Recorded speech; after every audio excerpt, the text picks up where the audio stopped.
சகோதரர் பக்த சிங் அவர்களின் ஊழியத்திலிருந்து விடாய் துணிக்கேற்ற வார்த்தைகள். மே மாதம் 22ஆம் தேதி.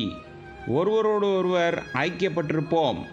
1 யோவான் 1வது அதிகாரம் 7வது வசனம். விசுவாசிகள் ஒருமனப்பட்டு தேவனுடைய சித்தம் என்னவென்று தங்கள் இருதயங்களில் பூரண சமாதானம் அடையும் வரை சபை தொடர்பான எல்லா காரியங்களுக்காகவும் ஒன்றாக ஜெபிக்க வேண்டும். வெறும் வேத பிரசங்கம் மட்டும் போதாது, ஒன்றுபட்ட ஜெபம் அவசியமாகும். தேவனுடைய பரிபூர்ணம் கிறிஸ்துவின் சரீரத்தில் இருக்கிறது. சபையின் சில விசுவாசிகள் ஞாயிற்றுக்கிழமைகளில் மட்டும் கூடுகிறார்கள், ஆனால் ஜெபக்கூட்டங்களில் பங்கேற்பதில்லை. இதன் விளைவாக அவர்கள் ஆவிக்குரிய ரீதியில் பலவீனமாகவும் முதிர்ச்சியற்றவர்களாகவும் இருக்கிறார்கள்.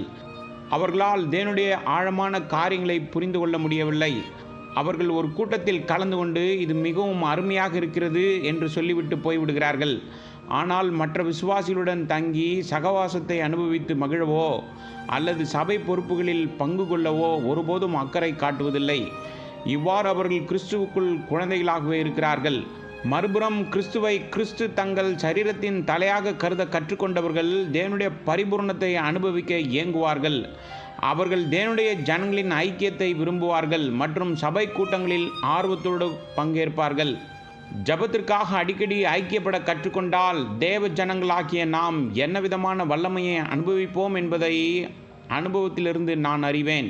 அப்போஸ்தலர் நடவடிக்கைகள் புஸ்தகம் 12வது அதிகாரம் 5வது வசனம், ரோமருக்கு நிருபம் 15வது அதிகாரம் 30வது வசனம், எபேசியருக்கு நிருபம் 6வது அதிகாரம் 18வது வசனம், கொலேசியருக்கு நிருபம் 4வது அதிகாரம் 3வது வசனம், 1 தெசலோனிக்கேயர் 5வது அதிகாரம் 25வது வசனம், 2 தெசலோனிக்கேயர் 3வது அதிகாரம் 1வது வசனம்.